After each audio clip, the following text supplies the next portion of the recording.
ഏതൊരു വ്യക്തിക്കും ഇഷ്ടപ്പെടുന്ന തരത്തിൽ ഹൃദ്യവും സന്തോഷകരവുമായിരിക്കും ഇവരുടെ പെരുമാറ്റം. കൃത്യം പകുതിക്ക് വെച്ച് തന്നെ മുറിയുന്ന 3 നാളുകളിൽപ്പെട്ടൊരു നാളാണ് മകീരം നക്ഷത്രം. അതുകൊണ്ട് തന്നെ ഇവരിൽ 2 തരത്തിലുള്ളതായിരിക്കുന്ന വ്യക്തിത്വവും കണ്ടുവരാറുണ്ട്. ദേഷ്യത്തിനൊപ്പം തന്നെ ശാന്തതയും സൗമ്യതയ്ക്കൊപ്പം തന്നെ ക്രൂരതയും ഇവരിൽ ഇടകലർന്ന് ഉണ്ടായിരിക്കും. സംഭാഷണ ചാതുര്യം കൈമുതലായുള്ള ഇവർക്ക് ധാരാളം സുഹൃത്തുക്കളും ഉണ്ടായിരിക്കുന്നതാണ്.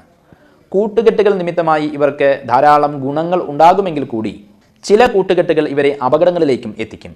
ഇത്തരം ദുഷ്ട സുഹൃത്തുക്കളെ ഇവർക്ക് വ്യക്തമായി അറിയാമെങ്കിൽ കൂടി മിത്രസ്നേഹികളായ ഇവർ അത് പുറമെ പ്രകടിപ്പിക്കാറില്ല. കൂട്ടുകച്ചവടങ്ങളിലും മറ്റൊരാളിൽ വിശ്വാസം അർപ്പിച്ച് ചെയ്യേണ്ടി വരുന്നതായിരിക്കുന്ന കാര്യങ്ങളിലും ഇവർ വളരെ ശ്രദ്ധിക്കേണ്ടതാണ്. കാരണം വിശ്വസിച്ച് ചെയ്യേണ്ടി വരുന്നതായിരിക്കുന്ന പല കാര്യങ്ങളിലും ഇവർ പിന്നീട് ക്ലേശിക്കുകയോ പശ്ചാത്തപിക്കുകയോ ചെയ്യേണ്ടി വന്നേക്കും. ഇങ്ങനെയൊക്കെ ആണെങ്കിൽ കൂടി വിശ്വാസവഞ്ചന കാട്ടിയവരോട് തന്ത്രപൂർവ്വം പെരുമാറി കാര്യം കാണുവാനുള്ളതായിരിക്കുന്ന ഒരു കഴിവും ഇവരിൽ തന്നെയുണ്ട്.